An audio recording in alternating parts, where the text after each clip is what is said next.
नमस्कार, दंडवत प्रणाम. सुगरणीचा खोपा या आपल्या चॅनलमध्ये आपलं सगळ्यांचं प्रेमपूर्वक स्वागत करते.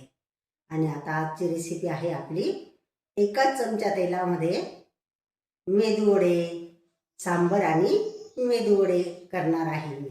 आणि आपला जो ब्लॉग आहे ना, तुम्ही शेवटपर्यंत बघा आणि आपल्या चॅनलला नक्की नक्की सबस्क्राईब करा. चला तर मग बनवूया रेसिपी. ही रात्रभर डाळ भिजत टाकून ठेवली होती मी आणि ही बघा ही अशी छान अशी भिजून गेली आहे. तिला आता हिचं पाणी काढून आणि अजून एक पाण्याने धुवून आणि दळून घेते. आता हे एका पाण्याने धुवून घेतली ही डाळ आणि आता हे मिक्सरच्या भांड्यात दळून घेऊ. आपण तिला बारीक करून घेऊ आणि याच्यात पाणी नाही टाकलं, होईल तेवढं पाणी कमी टाकायचं, असं दळायचं याच्यात.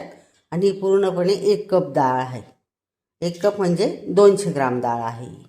पण ही एवढी रात्रमध्ये अशी फुलून गेली भिजवली तर.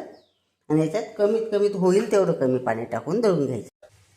ही अशी सुंदर डाळ दळली गेली आपली आणि तिला आपण आता बाजूला ठेवून देऊ झाकून आणि दुसरी तयारी करून घेते. सुरुवातीला गॅस पेटून घेऊ आणि त्याच्यावर हे भांडं ठेवून घेऊ.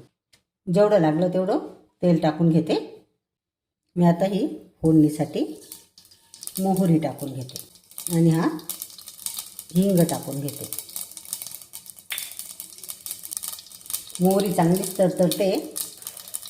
आता हे लसूण टाकून घेते आणि हे अद्रक.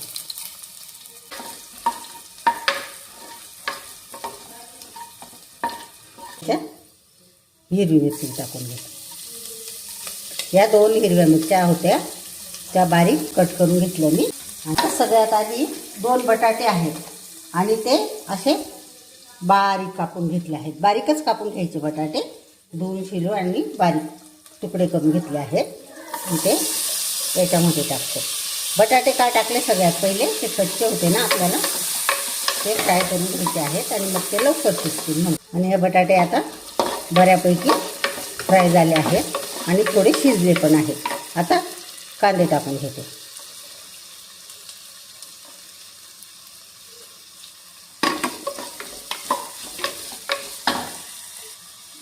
आणि या कांद्यामध्ये आपल्याला लागेल तेवढं मीठ टाकून घ्यायचं आहे, म्हणजे आपले कांदे आणि बटाटे लवकर शिजतात. तो आपण टाकलेली जी फोडणी आहे, सगळं काही लसूण, अद्रक, मोहरी, कांदे, बटाटे, हिंग हे चांगलेच शिजून गेले आहेत. छान झाले आहेत ते शिजून. हे बघा तुम्हाला मी दाखवते. बटाटा पण आता इतपत शिजून गेला आहे, म्हणजे अर्धा शिजला आहे बटाटा. आता त्याच्यामध्ये आपल्याला ही टमाट्याची ग्रेव्ही टाकून घ्यायची आहे. आणि या ग्रेव्हीमध्ये आता आपल्याला सगळे मसाले टाकून घ्यायचे. लाल मिरची पावडर टाकायची आहे आणि नंतर जो आपला सांबर मसाला आहे तो 1 मोठा चमचा भरून घेतला आहे, तो टाकून घेते. आणि थोडी हळद टाकते, जास्त नाही.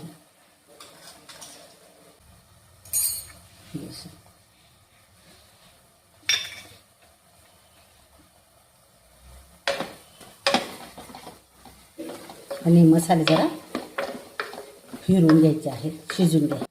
आता हे ग्रेव्हीच्या भांड्यात थोडं पाणी टाकून हे पण टाकून घेतलं आणि आपले असं तेल सुटलं आहे. सगळे मसाले त्याचा छान शिजून गेला आहे. आणि त्याच्यात मी हे 1 लिटर पाणी टाकून घेते.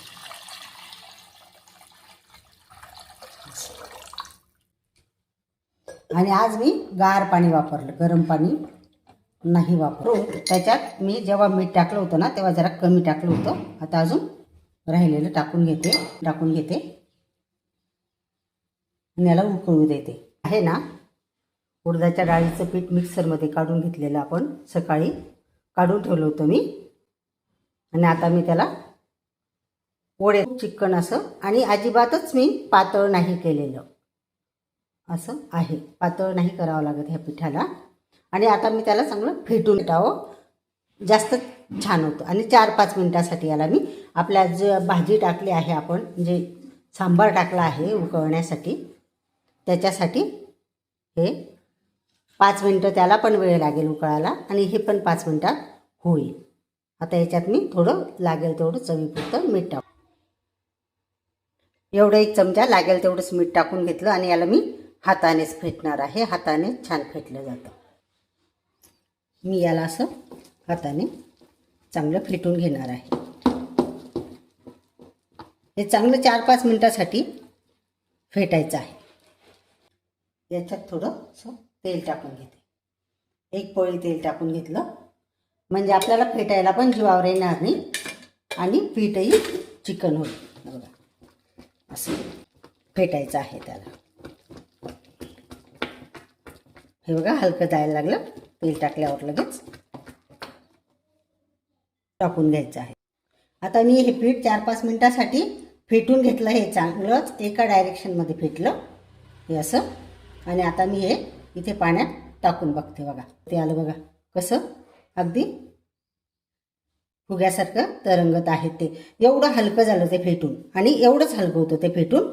फक्त आपण त्याला काळजीपूर्वक फेटून घ्यायला पाहिजे एका डायरेक्शनमध्ये. हे बघा सुंदर असं पीठ झालं. अगदी लोण्यासारखं झालं आहे. हाताला तर बिलकुल लोणीच लागतं आहे. इतकं सुंदर झालं आहे ते. आणि आता आपण त्याचे ओढे तोडून घेऊ. सांबर कसा उकळतो आहे आणि असाच उकळायचा आहे त्याला. उकळेल तेव्हाच आपल्याला हे ओढे टाकता येते. तुम्हाला जरी हाताने नाही टाकता आले तर तुम्ही चमच्याने टाकून घ्या. पण मी हातानेच टाकून घेणार आहे. तुम्हाला जेवढे लागले तेवढे लहान मोठे मी अशा मोठ्या प्रमाणात टाकणार आहे. मी जास्तचं पीठ घेतलं आहे म्हणून. तुम्हाला जरी कमी पीठ घ्यायचं असेल, कमी डाळ टाकायची असेल भिजायला, तर तुम्ही छोटे पण करू शकता. असं काही नाही मोठेच करायला पाहिजे. तुम्हाला लागतील त्याप्रमाणे. आपल्या घरात किती मेंबर आहेत त्याप्रमाणे. आता आम्ही 5 जण आहोत, 5-6 जण, म्हणून आम्हाला सगळ्यांना पुरतील एवढी डाळ टाकली आहे मी. असे ओढे तोडता येतात आपल्याला ओढे. हे बघा आपले असे सांबर वाव असे सांबर ओढे तयार झाले आहेत. हे बघा किती सुंदर तयार झाले आहेत.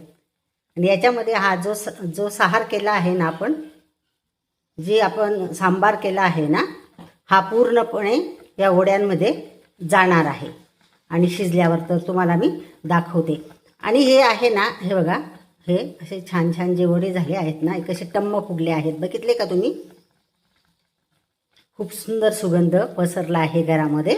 आणि याचा अर्थ असा आहे की आपले जे वडे आहेत ना ते पातळ झाले नाही किंवा विरघळले नाही, तर आपलं पीठ आहे ना परफेक्ट झालं आहे. तुम्ही सुद्धा असंच परफेक्ट पीठ करा. सांबर आणि वडे एकत्र. ज्याला तेल चालत नसेल किंवा ज्याला तेल खायचं नसेल, आता लोक तेल खात नाही जास्त ना, खूप 1च चमच्यामध्ये हे वडे आणि सांबर झाले आहेत. आणि जे वडे आणि सांबर खाणारे जे शौकीन आहेत ना खाणारे, त्यांच्यासाठी पण खूप छान आहेत. हे बघा किती सुंदर आहेत. बघितले ना तुम्ही असे. आता माझी नात तिखट खात नाही ना, तिला परत करते आहे. आता तिच्यासाठी असं वेगळं तयार केलं आहे मी. सगळं साहित्य टाकलं आहे, फक्त चटणी नाही टाकली तिला.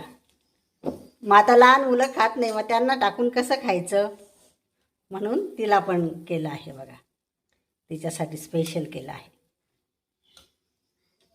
तिला पण असे ओढे टाकून घेते. आणि हे आपले शिजले म्हणून खाली बसले ते. बघा शिजून गेले ना, आता पूर्ण रस भरून गेला त्याच्यामध्ये, म्हणून ते असे खाली बसून गेले. बघा किती सुंदर कलर आला आहे ना.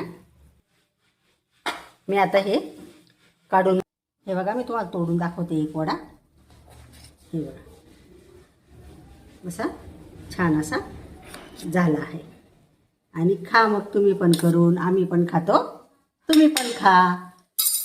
चला, तुम्हाला जर आजची रेसिपी आवडली असेल तर लाईक करा, शेअर करा, सबस्क्राईब करा. आणि विशेष म्हणजे तुम्ही करून खा. मला बरं वाटेल तुम्ही करून खाल्ल्यावर. बाय. घ्या स्वतःची.